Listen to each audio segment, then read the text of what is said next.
Reconnect and heal today. Welcome to Love Never Dies with Dr. Jamie Turndorf. Hello and welcome to Love Never Dies. I'm Dr. Jamie Turndorf, founder of AskDrLove.com, the web's first relationship advice site since 1995.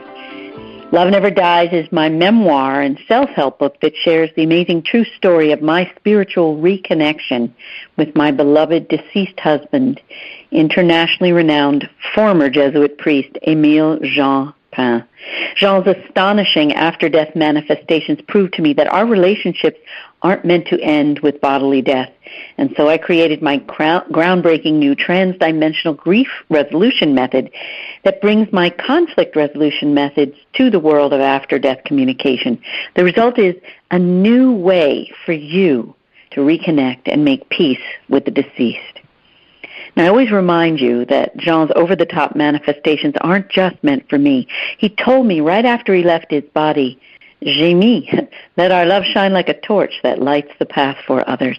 This means Jean's manifestations are for you too. They're meant to let you know that your loved ones are here with you, and they're just waiting for you to learn how to open the door of your heart, raise your vibration, send and receive energetic communications, and just resume your relationship.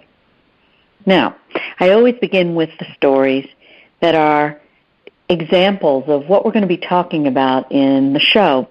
And the first example I want to share, the first manifestation, is about Jean and his involvement in the Love Club and in the Transdimensional Grief Resolution Method online coaches training. The Love Club and the coaches training both happen over Zoom, which is kind of like Skype, but I prefer it.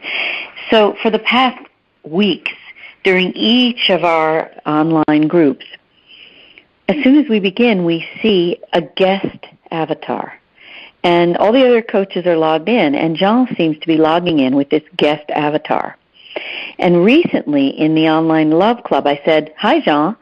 And when I said this, his avatar suddenly took up the entire screen.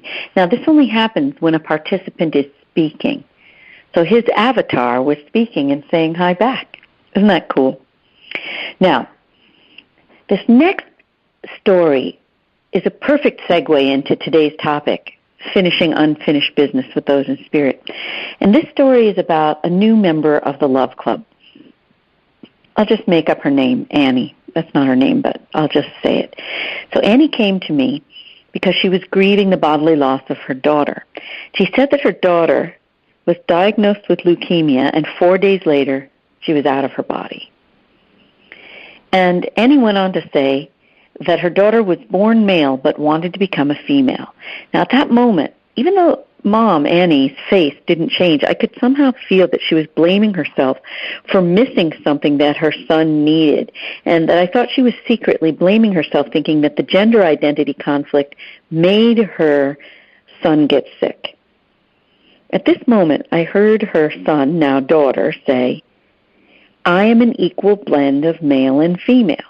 And then her daughter said, reassure Mom that I knew I was going to enter spirit soon, and being spiritually evolved means to be an equal blend of male and female. So in other words, she was preparing to already enter her spirit body. She was becoming more evolved even before she left her body.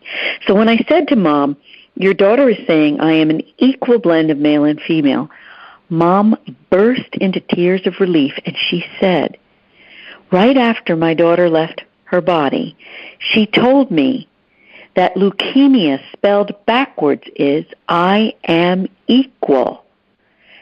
Well, this was so profound. I felt so overcome by the validation and the evidence of her daughter's presence and the message that she brought to me, I started to cry.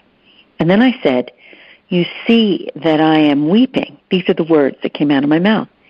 And with that, Annie said, "I was trying to decide if I should join the Love Club, and I asked my daughter to give me a sign through a song on the radio.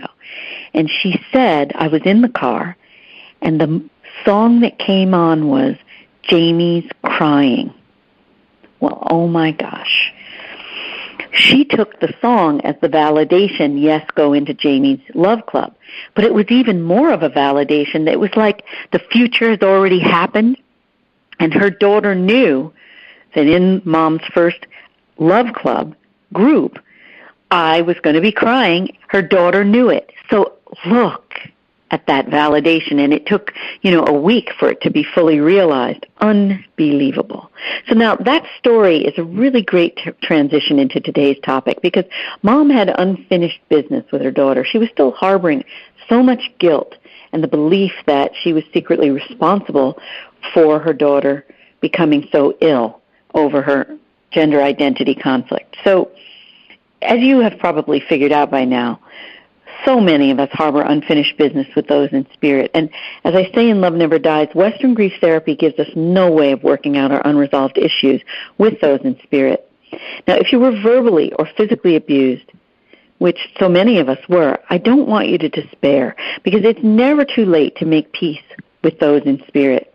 And today I want to guide you to dialogue with your loved ones in spirit so you can finally finish your unfinished business once and for all. And that is, get on the path to finishing. Because, look, healing unfinished business with those on the earth plane is a process. So, of course, it's a process with those in spirit as well. So, the first thing I want you to know is you often have to wait until a loved one or a hated one leaves his or her body in order to finish your unfinished business. Why is this?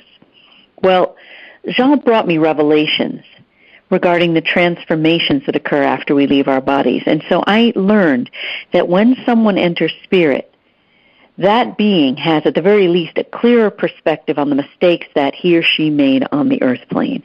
And this awareness sets for reconciliation.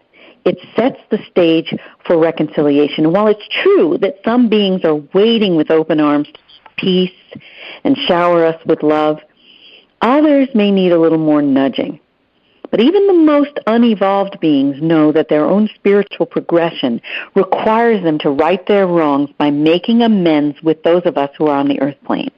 So this means it's never too late to heal wounds, resolve resentments, make peace, and repair a damaged relationship with someone who's left his or her body. And that when they're out of their body, it is possible for you to resolve issues that never could have been addressed during that person's lifetime. One of my patients said to me, Jamie, I wish my mother would hurry up and die so we can work this out. Well, that's no joke. It's true. Now, Jean helped us heal unfinished business.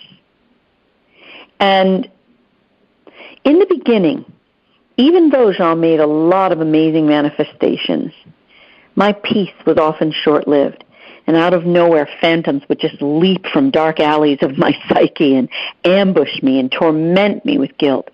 And I blamed myself for being hurt and angry over what he called his fatal flaw. We named it, right? Everybody's got struggles, and we called the fight that we had, that we were struggling with forever, his fatal flaw.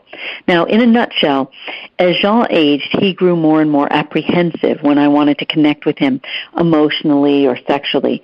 And he'd freeze like a deer in headlights, and then he'd escape by pushing me away in one way or another. And I was crushed by his rejections. And as time went on, I just approached him less and less because I just couldn't avoid the inevitable letdown. And then, when Jean approached me for having connection physically, I found myself less able to respond. Now, we adored each other, we had passion for each other, and we were so frustrated and baffled and bereft by this impasse, because Jean was so capable of love, connection, and intimacy when he initiated it. So why was it not okay when I initiated? Now, we both, being therapists, sensed that the problem had to do in part with his mom. And I say that this is not a surprise, given the lasting influence of what I call, partially jokingly, our deformative years, but it's not such a joke. So I knew, and we knew, his mom was extremely invasive and controlling. She micromanaged him as a kid, and she manipulated him really badly. So when he was only 2, she said, if you want to be my little love, you have to always obey me. And as a result of this, he never felt secure in her love. If somebody says, if you want me to love you, you got to do this, well, that's not love. It's conditional. So in an attempt to ensure her affection, he subjected himself to her will. He always did her bidding, and ultimately, even though he had no heart for it at all, he entered the priesthood and the Jesuit order because he knew it was what she wanted. So we always assumed that when I tried to initiate sex, he was unconsciously seeing his controlling mother.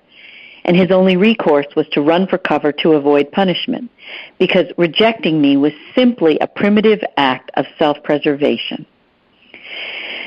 So in the last year of his bodily life, I had learned to not take his rejections personally, and I was able to tell him what his mom never did, that he could have his freedom and come to me when he felt ready. And this was a deeply healing experience for him. Knowing that he was free at last from his mom's unrelenting control really enabled him to feel less frightened and more able to welcome me with open arms when I did approach him. So on our last trip to Italy, I was suffering from a really bad case of Lyme disease, and I was in an irritable mood, and we were out to dinner at a restaurant called Torre Trullia. It was a medieval tower with an outdoor deck overlooking the Sperlonga Bay, like a little mini Bay of Naples. And at dinner, Jean told me that he loved me with all his heart, and love swelled within me. And I told him that the door to my heart had opened, and I asked him if we could continue talking as lovers do. And I said that he could open my heart even more if he made love to me with his words. And he agreed, and then he fell silent. And I waited the entire meal, and when I realized that he wasn't going to say anything further, I just became so hurt and angry, and we argued and we went to bed. And the next morning, I was still upset. And while I sat alone on the beach, he came to me and he asked me to forgive him. And he said that what he thought I meant was for him to make love to me with words at some future time. And it was then, as we were conducting a post-mortem of the argument, that the bee mortally wounded him. And when it did, I had the oddest sensation of my own life passing before my eyes, which is often what happens when your own bodily departure is imminent. And in the moments that followed, time seemed to just stand still or be in slow motion. I recalled 3 years earlier when we were here in Sperlonga that we were nearly struck by lightning, and to me that near miss was an omen that foretold the bolt of lightning that now hit Jean. And I thought that it was no coincidence that lightning had struck our rose arbor just before we left for this vacation, or that I was born 3 months early as a result of shock following a lightning strike to my grandparents' house where my parents were living, leaving broken glass and blood in its wake. So after my flash of lucidity, we returned to the hotel room, and Jean then had a shattering realization about why he'd rejected me when I approached him in a loving way.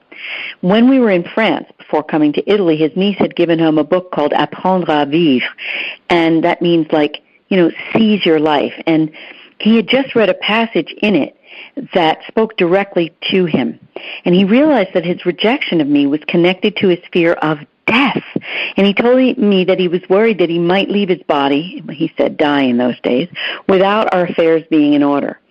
And he had an irrational fear that responding to my request for emotional or sexual connection left him feeling out of control, as though he were being transported elsewhere. And he said that once he had the chance to complete our daily financial business and bookkeeping, he felt less worried and then more able to let down his guard and come to me. So, in other words, fear of death had been a culprit along with his dominating mom. So I told him I understood what he was telling me and that I got it, and we made peace. And I really did understand, because to the unconscious mind, money symbolizes survival, and lack of money symbolizes death. And Jean's fear of our financial world crumbling was a defense against his fear of impending death. So, in the first few months following Jean's bodily departure, I found myself caught in this insidious web of self-blame. And this is what I call the demonic aftershock of grief. So my internal monologue just raged on and on. I deserved to lose you. You were lucky to be rid of me. And then I heard the question pop into my mind, why are you berating yourself? And suddenly the answer was revealed to me. Death is the ultimate reminder of how little control we have in life. Self-blame helps us regain a semblance of control. I remember my grandma blaming herself for months after her brother left his body because she declined his request to visit her. And after he left his body, she kept saying that if only she had let him come to see her, he wouldn't have died. The idea that she could have